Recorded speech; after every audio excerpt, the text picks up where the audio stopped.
Olá, sou Edilane Geres e hoje nós vamos continuar um pouquinho falando sobre a alfabetização.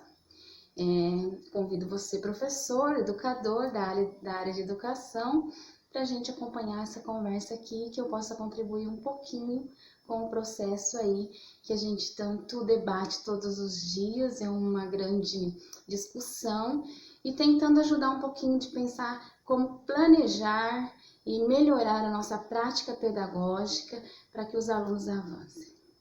O princípio é conhecer e saber identificar as hipóteses de escrita. As hipóteses de escrita é um trabalho que nós realizamos dentro da sala de aula, que norteia um pouco todo o nosso processo aí com a alfabetização, na questão de ler e escrever. Temos 4 básicas hipóteses. Eu acredito que não seja novidade para a grande maioria que está aqui me acompanhando. E essas 4 norteiam, só que dentro delas aparecem níveis diferentes, né? Então, dentro da própria hipótese, há variações conforme a criança vai se desenvolvendo, o trabalho pedagógico vai sendo realizado na sala de aula intencionalmente pelo professor. Aqui o intuito não é aprofundar sobre elas, porque, como eu disse, eu acredito que não há novidade nesse assunto, né? Se tem novidade, você está ouvindo pela primeira vez, até comente aí, que a gente pode até aprofundar num outro momento isso, mas aqui não é a questão. Então, assim, conhecendo cada hipótese, mesmo que seja nesse nível básico que é as 4 sem aprofundamento dentro de cada uma, o professor norteia a sua prática e o seu planejamento. Quando nós fazemos uma sondagem de escrita, ou mesmo no dia a dia, com as atividades de escrita e leitura, o professor consegue identificar, através da escrita da criança, em que hipótese que ela se encontra. E o que isso nos ajuda? Muito. Porque cada hipótese representa um momento que ela está na aquisição do processo de escrita. É como ela pensa aquilo que ela está representando no papel graficamente. Porque nós não nascemos com a capacidade de ler e escrever. Só que todos temos capacidade para desenvolver. E o papel do professor nesse trabalho é desenvolver essa habilidade de ler e escrever.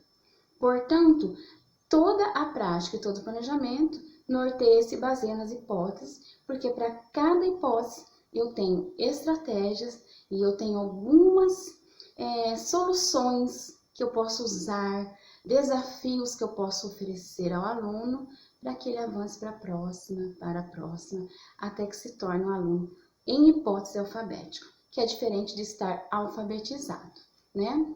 Então, basicamente nós temos as 4. Então, vou passar bem rapidamente pelas 4, só dando uma norteada no nosso assunto aqui. A primeira fase é o pré-silábico.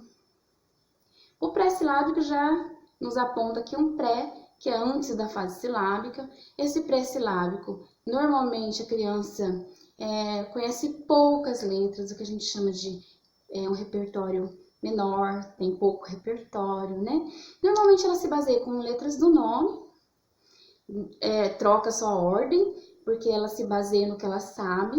O que pode acontecer nessa fase também é ela misturar na escrita letras, números, desenhos, porque ela ainda não sabe como que ocorre o processo de escrita. Ela ainda não relaciona a escrita com as letras. Então, tudo que ela conhece, ela quer pôr em jogo nesse momento. Então, por exemplo, aqui, se eu pedisse para uma criança pré-silábica escrever sorvete, ela poderia escrever dessa forma para mim. Nenhuma letra tem conexão sonora, porque isso, como ela não conhece a maioria das letras, muito menos ela faz associação sonora. Então, poderia ser assim na leitura, porque toda vez que a gente pede para uma criança escrever, a gente deve pedir em seguida a leitura, porque aí ela ajusta o que ela escreveu com o que ela está lendo. E nessa forma do pré-silábico, ele lê como uma única palavra, independente da quantidade de letra que tem. Na segunda fase, nós vamos para a fase silábica.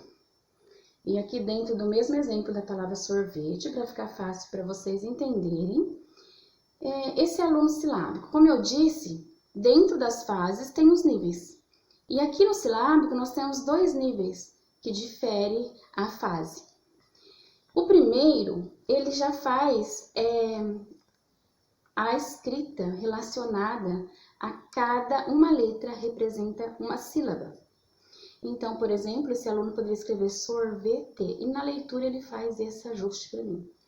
Só que se você olhar, não tem relação sonora com a palavra sorvete. Ele ainda não prestou atenção nisso, mas ele já, diferentemente do pré-silábico, ele já garante a quantidade mínima aí de letras razoável, uma para cada sílaba, porque ele ainda não tem noção de sílaba. Então, ele vai sonoro.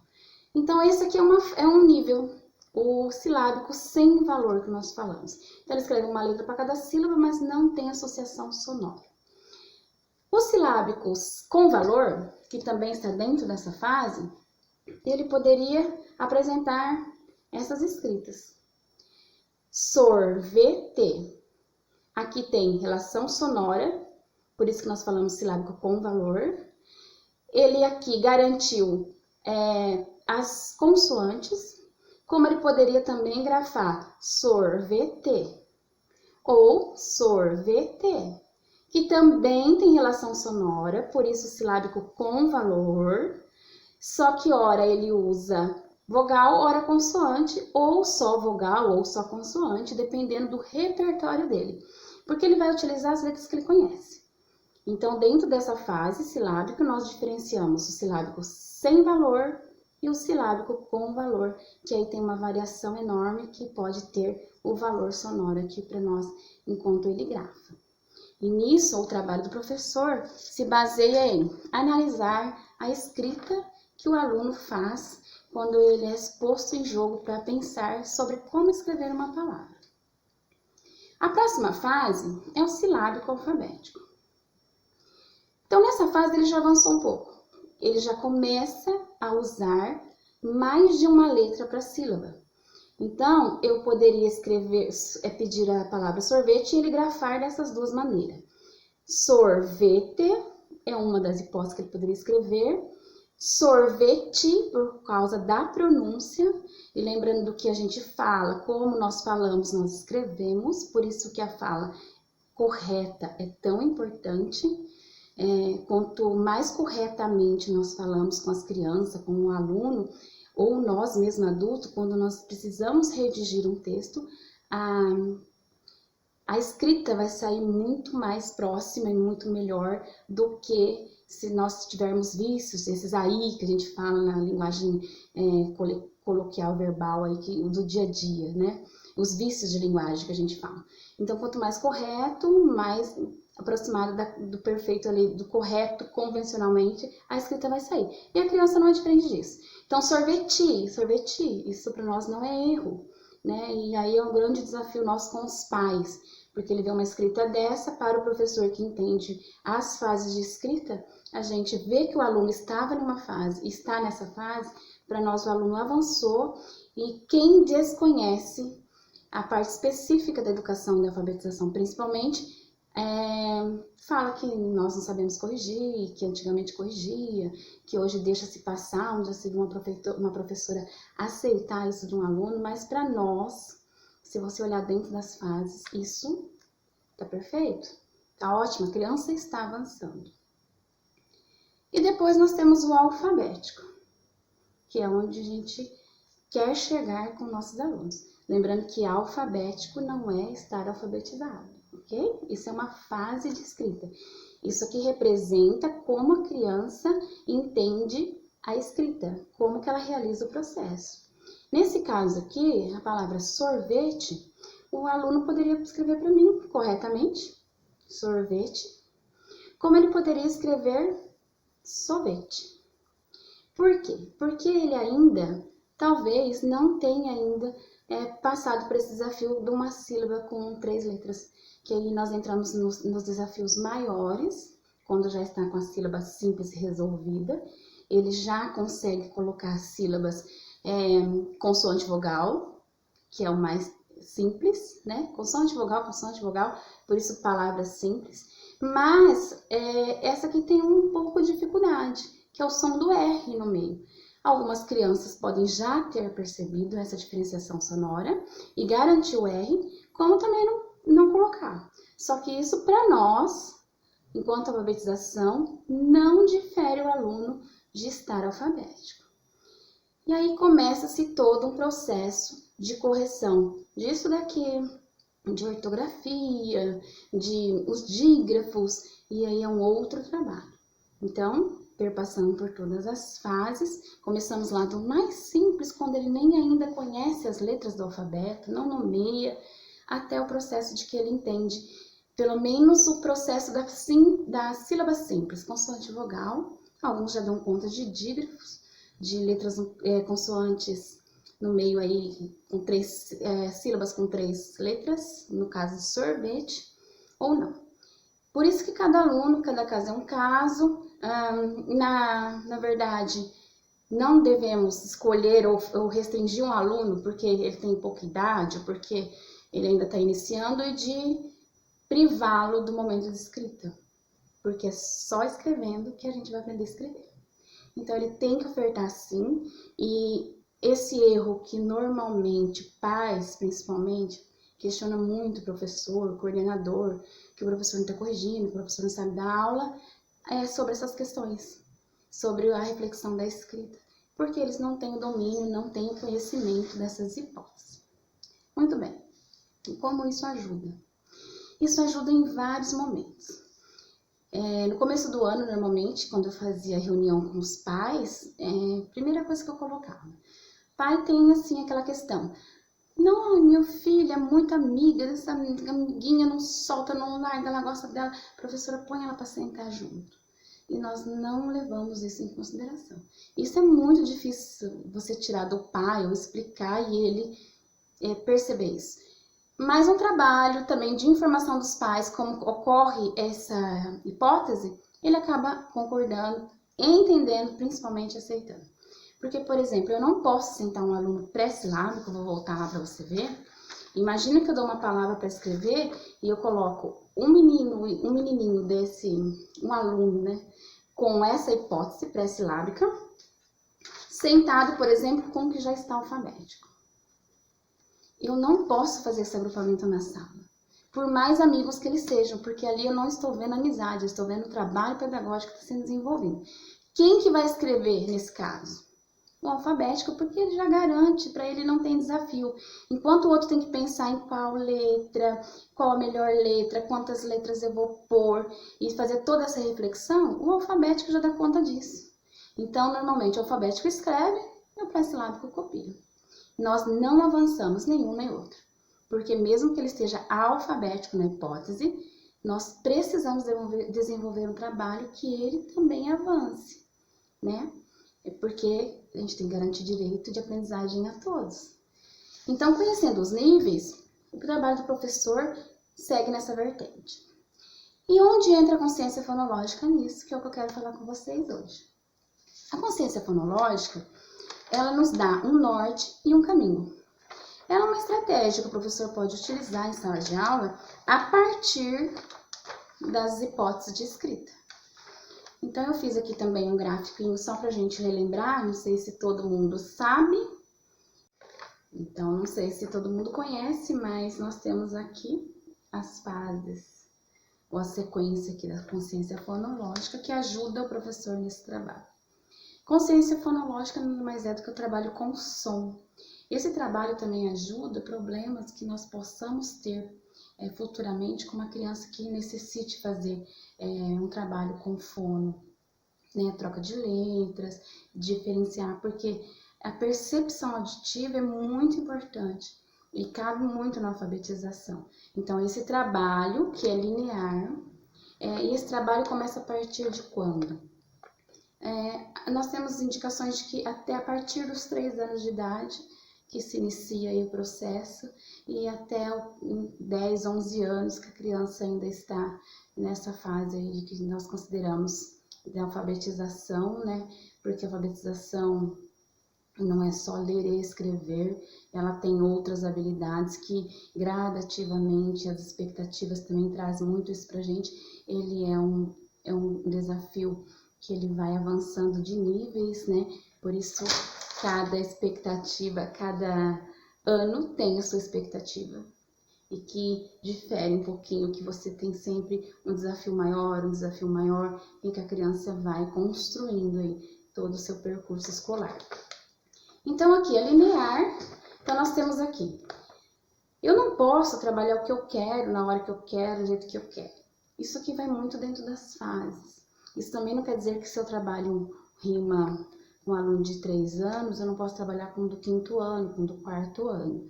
Eu vou trabalhar, só que eu sempre levo, como tudo que a gente perpassa na educação, eu tenho um propósito diferente, por causa da faixa etária eu tenho que considerar isso. E às vezes o aluno não foi trabalhado rima lá, ou ele não trabalhou, mas não garantiu isso, essa consciência, ele não percebeu ainda, não tem essa percepção, e no ano seguinte, ou no 2º, 3º ano, eu não posso voltar? Eu posso voltar e garantir, como se fosse um aprofundamento mesmo desse trabalho de consciência fonológica, porque quanto mais perceptível o som, mais fácil vai ser para o aluno saber ou escolher, identificar qual a melhor letra para escrever uma palavra, que é sempre essa reflexão e uma intervenção nossa de professor. Então, nós temos a rima, que é um trabalho que pode ser desenvolvido em todos, a letração, que é aquele trabalho que nós fazemos, que vocês fazem, talvez não saibam o nome, que a gente pode trabalhar muito isso. Primeira letra, não cabe aqui, mas a gente coloca junto também, com que letra começa, com que letra termina, e associando essas palavras de letras iniciais iguais. A discriminação, som-palavra, a segmentação, a combinação, que a gente faz combinações de palavras, o isolamento e manipulação, que são os fonemas e as sílabas. Então, tudo esse trabalho aqui é consciência fonológica. É direcionado especificamente ao som. Como eu disse antes, quanto mais nós pronunciarmos, mais nós usarmos, articularmos as palavras, melhor vai ser a percepção auditiva, vou ter uma melhor consciência do que eu estou ouvindo e uma reflexão um pouco mais assertiva da palavra, da letra que eu vou usar. Fora isso, nós temos uma ortografia de uma língua portuguesa aí, que tem muitas características, que nossa língua sabemos que é uma língua difícil, porque alguns adultos, a gente não domina algumas palavras que não é do uso cotidiano, por exemplo, nós temos dúvidas recorrentes e vamos procurar até recurso de dicionário e assim por diante, né? Hoje em dia é Google, né? Dá um Google e acha lá se é com Z, se é com 2 S, se é com C cedilha, mas o som, a percepção do som. Tanto que quando um exemplo que eu sempre uso quando eu estou em reunião de pais, quando eu dou formação para os pais, é disso, de casa. É uma palavra tão simples e que a gente tem aí uma percepção muito clara disso. Casa. A criança escreve o K, o Z e o A, por exemplo. Então, o pai vê isso, o professor acha lindo, que a gente acha lindo, porque a gente identifica a fase sonora que a criança tá. Ela já está com uma percepção auditiva um pouco mais afinada, mais apurada, mas ela não sabe ortograficamente que casa é CA, que S, com as vogais, tem som de Z. E isso é ortográfico. E nesse momento, não estamos cobrando isso da criança. A criança tem que perpassar por todo um outro processo, que é essa construção fonológica, essa construção de ampliar repertório de palavras, de letras, o nome da criança, o nome dos alunos da sala, é um recurso, é um texto-fonte riquíssimo a ser explorado por você, professor. Usa a consciência fonológica, rima, a literação, que letra começa, quem começa igual, quem termina igual. Dá para fazer um trabalho muito bom em cima disso, perpassando aí por todas as fases de escrita. Por exemplo, segmentação. Eu não vou dar uma segmentação para quem não conhece uma letra, por exemplo. Ele não tem domínio da letra. Como que ele vai pensar em segmentar né? Então, assim, a consciência fonológica a gente também tem que conhecer e saber utilizá-la a nosso favor, a favor do nosso trabalho. Por isso que conhecer, reconhecer cada fase, cada nível e fazer o planejamento do que eu vou oferecer para o meu aluno em cada fase que ele está e como eu vou agrupar, é o que vai fazer o seu avanço aí no aluno, na hipótese. Porque eu ofertar a mesma coisa para todos, eu não estou garantindo o direito dele de uma boa qualidade e equidade, porque cada um está num nível, então eu não posso ofertar a mesma coisa. Além de eu não poder, você se esforça, por isso que o professor cansa, porque eu faço, não vejo resultado. Eu faço, não vejo resultado.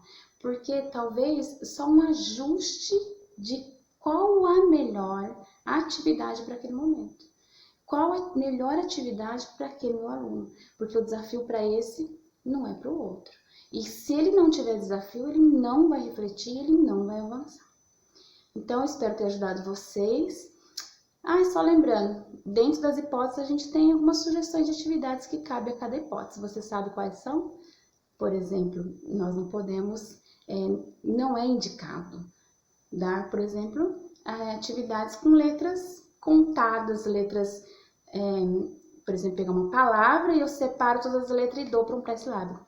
Ele não vai conseguir realizar. Qual que é a melhor hipótese para fazer essa atividade? Você sabe, professor? Então é isso. Meu recadinho para vocês é hoje. Espero que você tenha... Acho que eu falei errado, né? Mas eu não vou editar esse vídeo, não. Tô falando muito de igual para igual para vocês. Uma professora com experiência dentro de sala de aula.